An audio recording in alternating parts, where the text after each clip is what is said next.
যে সম্পদে জাকাত আদায় করা ফরজ। কোন কোন সম্পদে আমরা জাকাত আদায় করব। কারো কাছে যদি 7.5 ভরি স্বর্ণ অথবা 52.5 তোলা রৌপ্য অথবা রৌপ্যের সমপরিমাণ 50,000 60,000 টাকা এক বছর থাকে, তার উপর জাকাত দেওয়া ফরজ।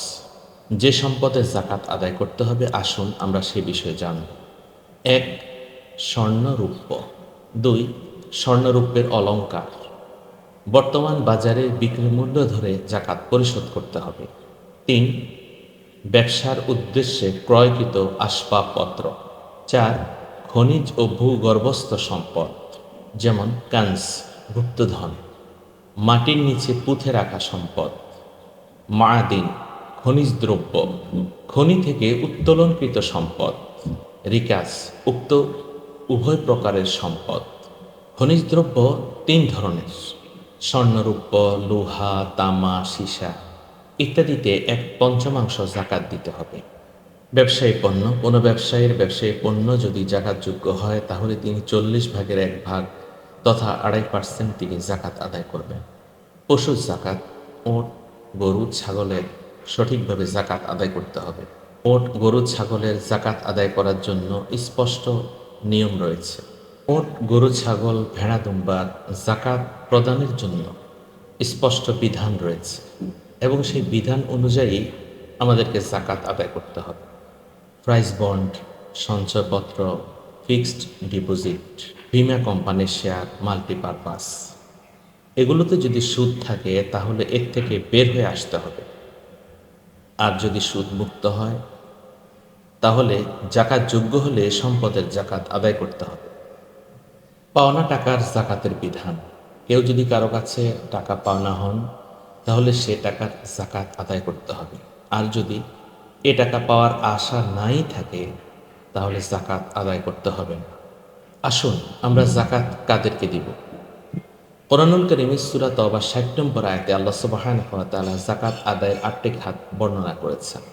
ইন্নামাস সাদাকাতু লিল ফুকারাই ওয়াল মাসাকিন ওয়াল আমিলিনা আলাইহা ওয়াল মুআল্লাফাতি কুলুবুহুম ওয়া ফির রিকাবি ওয়াল গারিমিন ওয়া ফি সাবিলিল্লাহি ওয়া ইবনিস সাবিল ফরিদাতাম মিনাল্লাহি ওয়াল্লাহু আলিমুন হাকীম। জাকাত আদায়ের 8টি খাতের প্রথম হচ্ছে 1 ফকির, অভাবগ্রস্ত লোক। 2 মিসকিন, যার পেটে খাবার নাই, ঘর বাড়ি কিছুই নাই।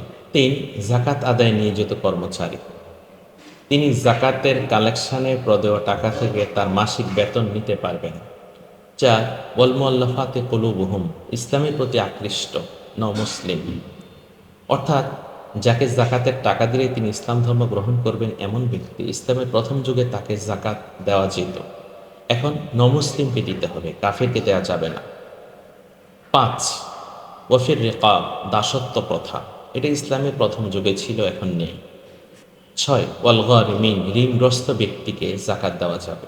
7 ওয়াফি সাবিলিল্লাহ, আল্লাহর রাস্তায় যে সকল মুজাহিদ জিহাদ করছেন তাদেরকে জাকাত দেওয়া যাবে। 8 ওয়াবনিস সাবিল, যারা মুসাফির কিন্তু কষ্টে আছে, সাময়িকভাবে কষ্ট দূর করার জন্য তাদেরকে জাকাত দেওয়া যাবে। তবে একটি জিনিস মনে রাখতে হবে, মসজিদ মাদ্রাসায় জাকাত দেওয়া যাবে না, কোনো টেলিভিশন স্যাটেলাইট চ্যানেলের জন্য জাকাত দেওয়া যাবে না।